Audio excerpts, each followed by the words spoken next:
अमेरिकार महाकाश नासा यूरोपीय महाकाश संस्थार सेंटिनेला-6 माइकल फ्रिलिच सैटेलाइट यह परिवर्तन को धरी पारिछि। ते वैज्ञानिक मानकर कहवा अनुसार यह 2026 रे एक शक्तिशाली एलिनो सृष्टिर प्रारंभिक संकेत होई पारे। आ यह सैटेलाइट समुद्र पतनर उच्चता को मध्य मापी थाए। जेतेबेले समुद्रर पानी अधिक गरम हुए सेतेबेले ताहा फुली जाई समुद्र पतनर उच्चता बढ़ाए। आ यह मापरू वैज्ञानिक माने जानि पारिछंती जे प्रशांत महासागर रे प्राय 1000 किलोमीटर चौड़ा एक केल्विन वेव सृष्टि होईछि।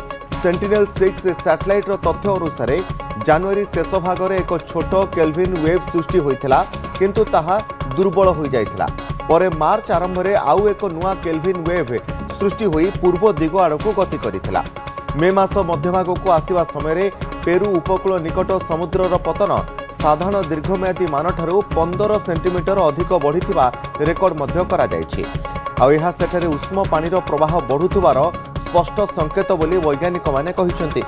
तेबे केल्विन वेव हेउछि समुद्र भितरे गति करुथुबा उष्म पानीर एक विशाल तरंग। यह पश्चिम प्रशांत महासागर ऑस्ट्रेलिया उपकूल पूर्व दिग को गति करी दक्षिण अमेरिका उपकूल रे पहुंचे और सेठाकार पानी को अधिक गरम करिथाए। केल्विन वेव भली अनेक तरंग सृष्टि हेले एलिनो स्थिति तीव्र होई उठे। प्रति 10 दिन में समुद्र उच्चता मापुथुबा यह सैटेलाइट प्रशांत महासागर रे अधिक गरम पानी पूर्व दिग आड़क प्रवाहित हेउथुबा स्पष्ट भाव में चिन्हित करिछि। पानी गरम हेले ताहा फुली जाए, ताहा फल समुद्र पतनर उच्चता मध्य बढ़ी थाए। तेणु समुद्रर कौनसी अंचलर उच्चता वृद्धि पाइबार अर्थ सेठारे पानीर तापमात्रा मध्य बढ़ुछि बोली वैज्ञानिक माने धारणा करुछंती। नासा वैज्ञानिक जोस विलिस कहिसंती जे 1997 और 2015 शक्तिशाली एलिनो तुलन में ए वर्ष यह किछि विलंब रे आरंभ हेउथिले भी एबे तीव्र गति रे संगठित हेउछि। तेणु आगामी किछि मासरे यह स्पष्ट चित्र देखिबाकू मिलि पारे। साधारणतः एलिनोर प्रभाव नवेम्बर रु जनवरी मध्य सर्वाधिक भाव में देखा देइथाय। तेणु यार बड़ प्रभाव स्पष्ट होगाकू किछि समय लागि जाय पारे। ए संपर्क में अधिक सूचना पाई निरुपमा रही प्रतिनिधि। निरुपमा, एलिनोर जो चित्र वर्तमान नासार सैटेलाइट माध्यम सामना को आसुछि जे प्रशांत महासागर रे एक बड़ धरणर पाखापाखि 1000 किलोमीटर चौड़ार एक समुद्रर जल तरंग आगक बढ़ुछि जहाँ गरम जलीय बाष्प ता सहित गरम पानी मध्य आगक नहीं जाउछि। कौन कहूछि एही नासार सैटेलाइट चित्र? देखंतु पूर्वरु मध्य कुआ जाइतिला जे प्रशांत महासागर रे एलिनो प्रक्रिया आरंभ हो जाइछि किंतु जो भली भाव रे आपण कहले 1000 किलोमीटर वर्ग रे एहा वर्तमान उष्म रहितिबा नासार सैटेलाइट इमेज रु जहा जना पड़िछि। तेणु जेतेबेले संपूर्ण भाव रे प्रशांत महासागर तापमात्रा 0.5 रु अधिक होइजिबो सेतेबेले एहा ऑफिशियली अनाउंस होबो जे एलिनो प्रक्रिया आरंभ होइछि।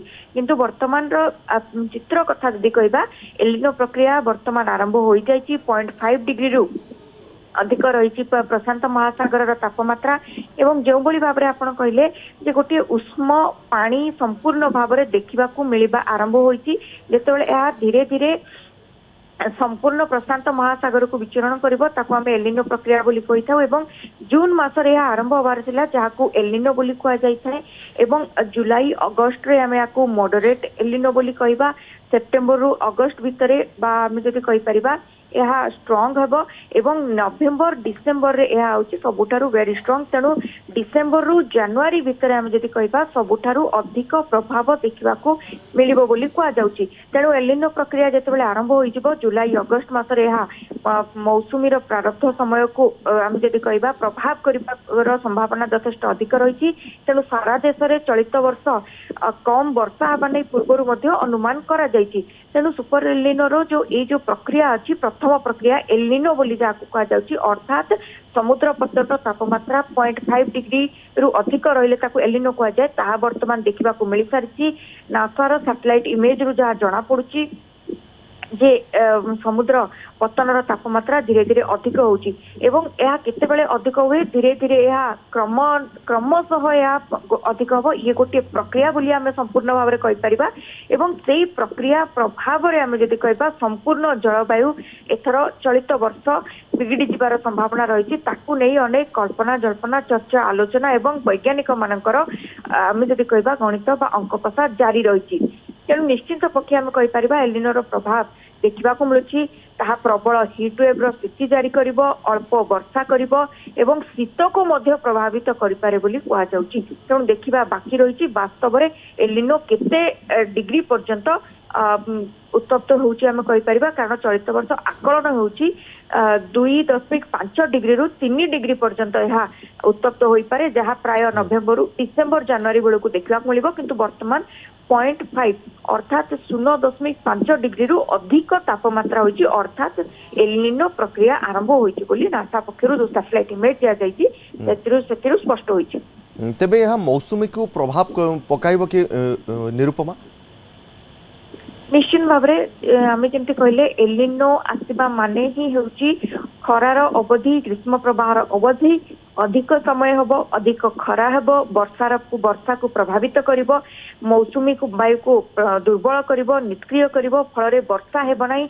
କିଛି ସ୍ଥାନରେ ବର୍ଷା ହେବ, ପ୍ରବଳ ବର୍ଷା ହୋଇଯିବ, କିଛି ସ୍ଥାନରେ ସମ୍ପୂର୍ଣ୍ଣ ଭାବରେ ମରୁଡ଼ି ଭଳି ସ୍ଥିତି ଦେଖାଯିବ। ତେଣୁ ଏଇ ଯୋଉ ଅସହମତି ଦେଖାଯିବ ବର୍ଷାରେ, ତାହା ମଧ୍ୟ ଏକ ପ୍ରକାର ଚିନ୍ତାର ବିଷୟ, କାରଣ ସାରା ରାଜ୍ୟରେ, ସାରା ଦେଶରେ, ସାରା ବିଶ୍ୱରେ ଯେଉଁଭଳି ପରିସ୍ଥିତି ଉପୁଜିବ, ପ୍ରଶାନ୍ତ ମହାସାଗର ନିକଟବର୍ତ୍ତୀ ଯୋଉ ଦେଶ ଗୁଡିକ ରହିଛି, ଫିଲିପାଇନ୍ସ କଥା କହିବା, ଅଷ୍ଟ୍ରେଲିଆ କଥା କହିବା, କେଉଁଠି ମରୁଡ଼ି, କେଉଁଠି ପ୍ରବଳ ଖରା ଗରମ, ତ କେଉଁଠି ପ୍ରବଳ ବର୍ଷା, ପ୍ରବଳ ଶୀତ ହେବ, ଏଇଭଳି ଭାବରେ ଦେଶରେ ମଧ୍ୟ ପ୍ରଭାବ ପକାଇବ। ଏହା ମୌସୁମୀକୁ ଏଥର କମ୍ ବର୍ଷା କରାଇବାରେ ସହାୟକ ହେବ।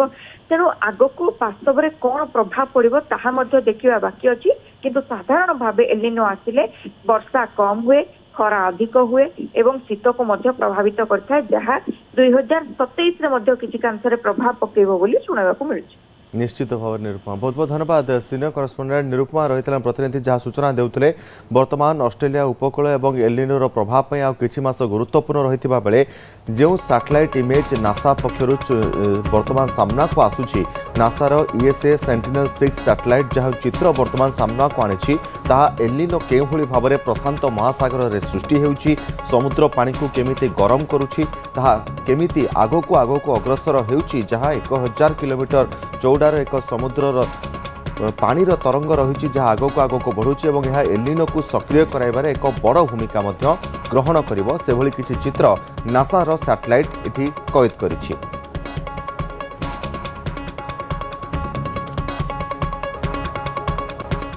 मध्यप्रदेश